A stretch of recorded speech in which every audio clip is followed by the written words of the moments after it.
Greetings, beautiful earthlings. My name is Star. If you are new here, I don't know how you found me, but I am super grateful to have you. And if you are returning, y'all the real MVP, you already know. So following my last video, I hope you guys are keeping up with these in succession because I don't want to have to repeat myself. But I did just do a video about reading tarot intuitively. So it was a big talk about reading tarot intuitively and what decks I personally love reading with intuitively when it comes to tarot. So if you guys would like to know more about that, please go check out that video. I will put it in the description box below. I also have a video that's been up for quite a while about reading cards in relation to other cards in the spread intuitively. So I will also link that below to help you guys out with anyone who has those types of questions.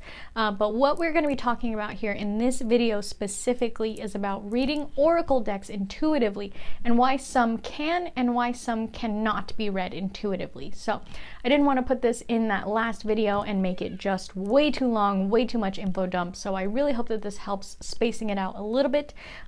But I don't have as many oracle decks as I do tarot decks, so please feel free to drop below in the comments if you guys have any oracle decks that you feel are very easy to read intuitively so that you can help out your fellow beginners. I will really appreciate that a whole lot because I have a ridiculous amount of tarot decks and I don't get too many oracle decks. I'm very, very particular with my oracle decks because I feel like I need to spend a lot of time bonding with them, really reading through their book, really getting to know what it is they are and what they should be read for so that I know how to utilize them in a reading. My guides specifically do really love picking out tarot decks. They're not so much particular about picking out oracle decks. I find that I personally have to go off of what I feel the energy is in the reading and how I feel I can complement it. And a lot of times that means when I'm setting up for a tarot reading, I just have a mass amount of oracle decks on the desk because I don't know which one I'm gonna need.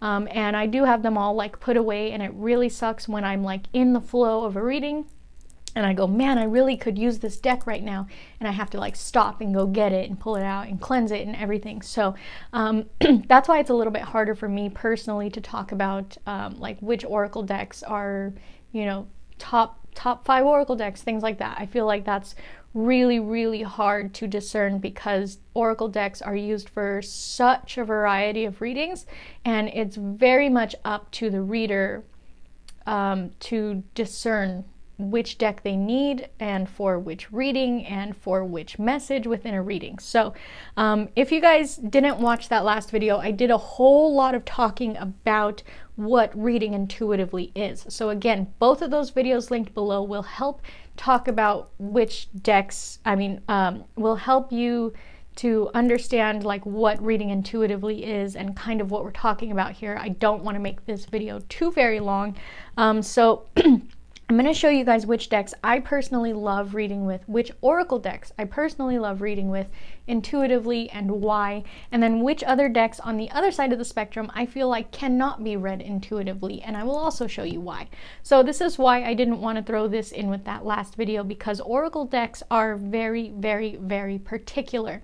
And I feel like it is so important for you as a reader to very carefully vet your oracle decks. I know a lot of people who actually just read oracle don't even want to deal with tarot decks because of how broad the spectrum of oracle decks are. And again, like I said in the last video, these cards are meant to be the foundational springboards for your intuition to utilize and run away with, and for your guides to also work with. So if you didn't watch that last video, I did give the disclaimer that I feel like learning the deck, learning the system of reading is very important to do first before you start trying to add your own intuitive spin to it, as well as contacting your guides and your higher self and things like that. These are all very advanced concepts, and I do feel like they all should be given years worth of practice individually before you start meshing them all together.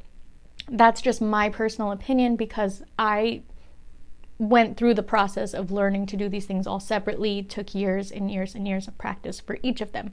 So I don't personally recommend reading tarot intuitively for beginners, because tarot is such an intricate system. You really have to do years worth of research to learn the ins and outs of each specific system of reading tarot. However, I think an oracle deck can be picked up and read intuitively, and I will show you guys why. But if you guys are brand new to the world of tarot and oracle, you have no idea what I'm talking about here. Oracle decks are just arbitrary. So there is no one set system of reading oracle the way there is with tarot. Within tarot, you have your Rider-Waite-Smith system, your Marseille tarot system, your Hermetic tarot, your Thoth tarot. Those are all specific systems of reading, and they all require, very specific rules, right? Oracle, however, is very free.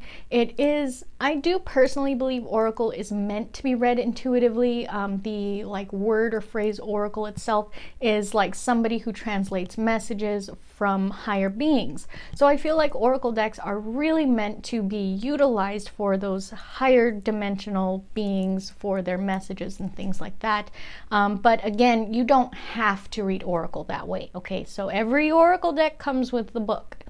Most every Oracle deck comes with a book, and that's because they want to give you not only the definition, the intended definition of each card, but they also want to give you kind of a rundown of what it is you're getting, how to read the Oracle deck, how to do spreads if you want to do spreads, how you can read it intuitively without the spreads, things like that. So most Oracle decks, if you read that book, I think you'll be just fine. But again, there are certain decks, like I'm just going to go ahead and grab one. This one is called the Psychic Tarot for the Heart. This one very specifically is kind of a bad example because it does have the added layer of these oracle cards working as tarot cards. But I did read with this deck intuitively for years before I learned that it was meant to double as a tarot deck. So a lot of these, as you can see, there's lots of colors. There is really crazy looking pictures. There is, your little title on the card, right? And these are some of the easiest, bad example, some of the easiest cards to read intuitively, because something as easy as that, you can talk about working through your heart, working through your emotions, working together, talking about moving, and those types of things can be related to so many different instances in a reading. So this can talk about moving house. This can talk about just moving your body, moving your energy. This can talk about making a move, right? There are so many things that this one little word can be attributed to in a reading. And that is why I feel it is so important to, again, I'm really sorry if I'm repeating myself from the last video, but that's why I feel it's so important to overly bond with your deck outside of readings, and to also have that super personal bond with your guides so that they know what each card evokes within you as a person, as a reader, and they can play off of that in a reading. Again, I'm going to show you guys some super common decks that are real easy to read intuitively, and I personally always have them on the table with me when I'm reading. So here we have this is hard looking at them side by side. I do believe this one is the Starseed Oracle, and this one is the Work Your Light Oracle. They're very similar. It's the same person who made them, so, looking at them side by side is real hard. I have them in different color bags, so I know which one's which off the top of my head.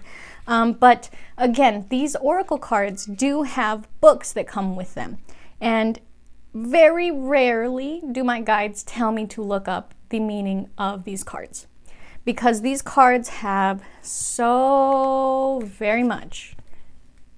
much in that imagery. They evoke so much emotion. They have their little title with a tiny little sentence, right? And very, very, very rarely do my guides ever want me to look up the specific meaning. Like I said in that last video, they will use the book definitions for very specific meanings, for very specific messages, to get something pinpoint accurate across in a reading that I personally can't pick up on vibing. So I love these ones. The Starseed doesn't come out nearly as much as the Work Your Light. I feel like this Work Your Light can pretty much be fluidly utilized in every reading, but you know, again, that's up to you to decide. If this isn't your jazz, it's not your jazz. But the Starseed, again, is very specific because this does talk about star seeds and light workers and awakenings and very high vibrational, very higher dimensional stuff. So if you're not that type of person where you believe in star seeds and things like that, don't get the Starseed deck. But the Work Your Light, very easily utilized in most readings, I will say. So here's another really easy one that I pretty much always have on the table as well. This one is the Messenger Oracle. And this one, again, very, very, very easy to utilize because you do have that little key phrase down there. You do have numbers on each card, and these images are nature themed.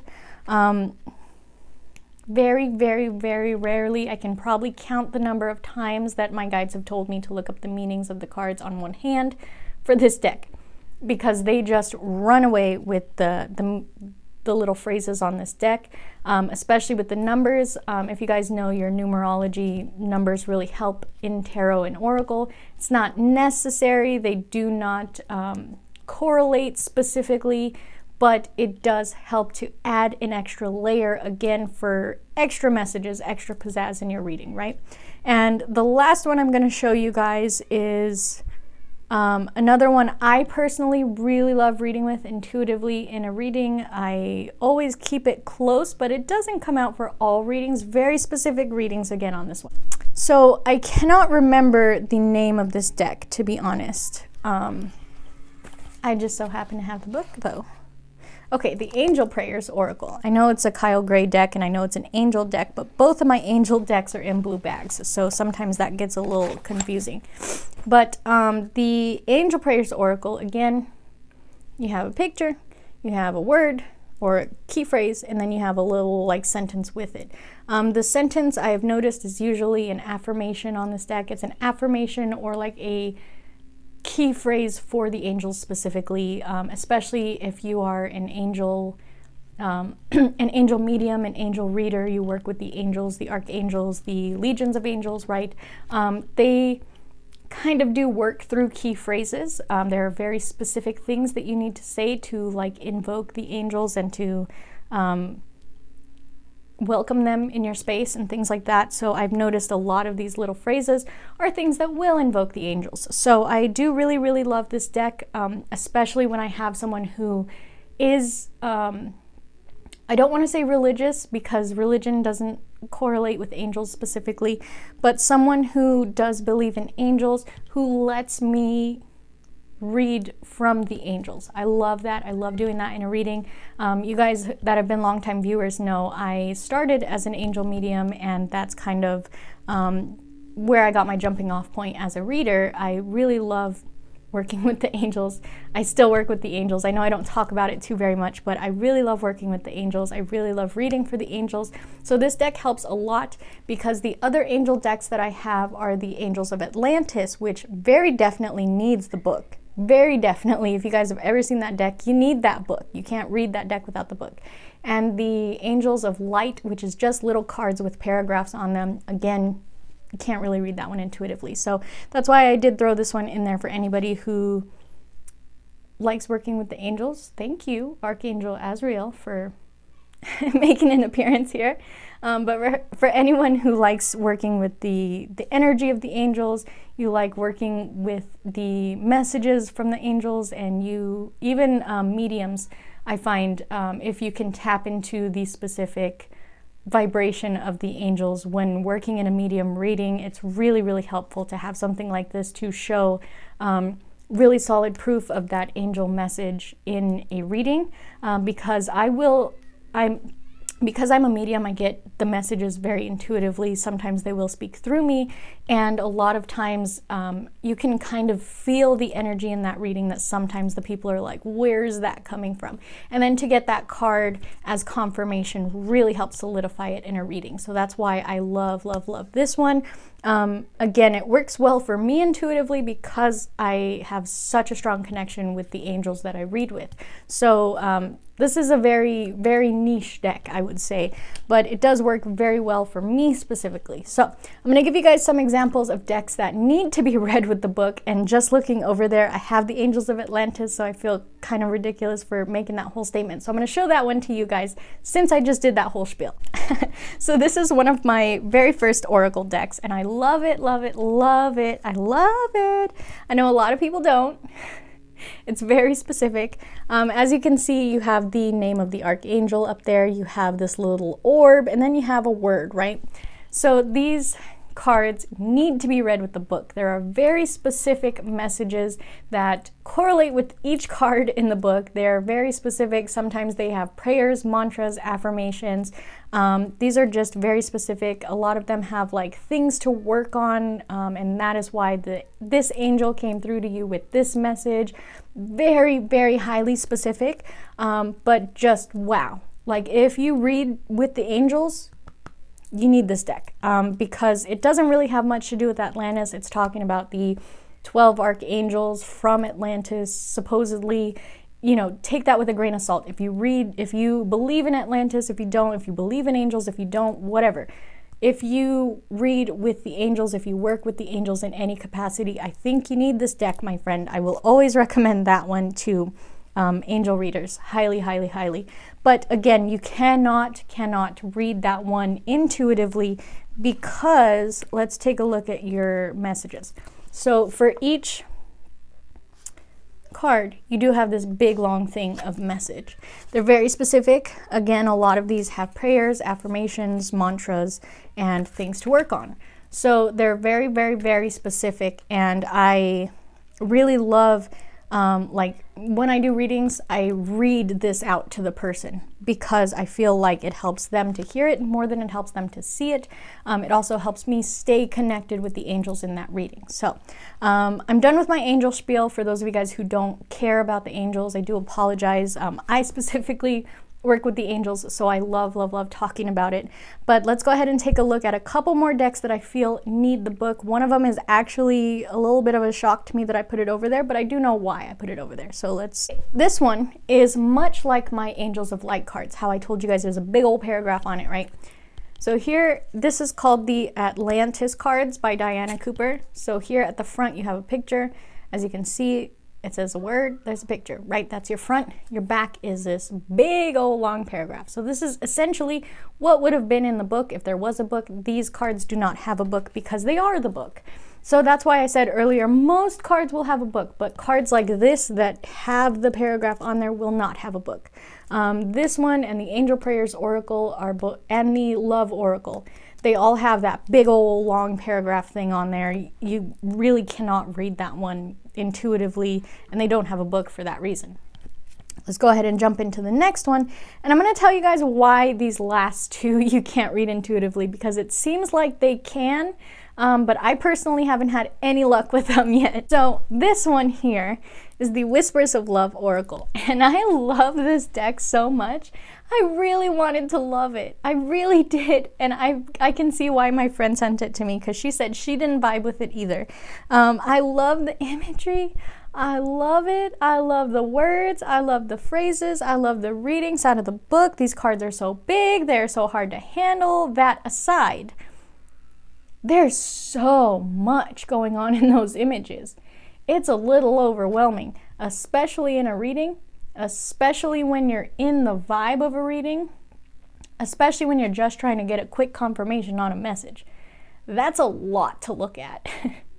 I feel like if you are the type of person that reads just Oracle, and you really like spending a lot of time with your Oracle decks, and you really love putting a lot of Oracle time in your readings, it's a great deck. It is. I love it. It's amazing. It's so amazing. I love looking through this deck. I love reading through the book of this deck. I really love this deck, but I cannot use it in a reading. Genuinely, I can't use it in a reading.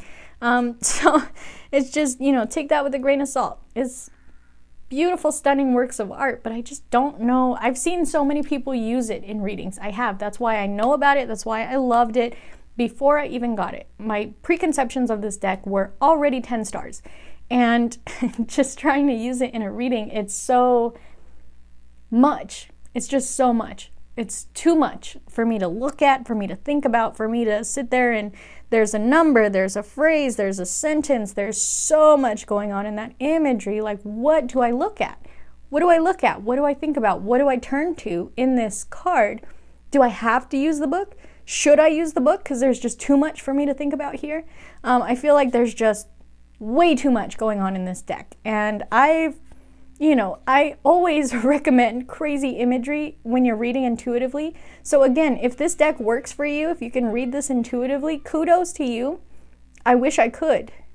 I don't know why it's so much in a reading. I feel like none of my guides have ever vibed with it. I feel like I personally have never just been like, I should use that deck today. It just kind of is what it is. It's beautiful. It's stunning. I love it. I might try to incorporate it more for myself because I do really love like the whole message behind this deck, the whole intention of this deck, all of it. It's so amazing. I can't use it. But there's one more here. This is actually a new deck of mine, and I did make the statement of saying I haven't quite bonded with it very much yet, and it's because I'm having a real hard time working with it. I thought I would be able to work with it pretty easily, and I am not having the easiest time. Also, apologies for all of the screaming. We live in townhomes, and everybody's basically living on top of everybody, so I get to hear all of the little kids screaming in the backyard all the time now. So I really hope you guys can't hear that. I hope it's not too distracting. But anyways, back to what I was saying. This deck is called the Oracle of the House of the Moon, something like that. It's supposed to be a deck about messages from the goddess Nyx. I thought it was going to be real easy to read with because there's just that little word down there. You got a number, you got a word, you got a very basic picture. I thought they were going to be nice to read with.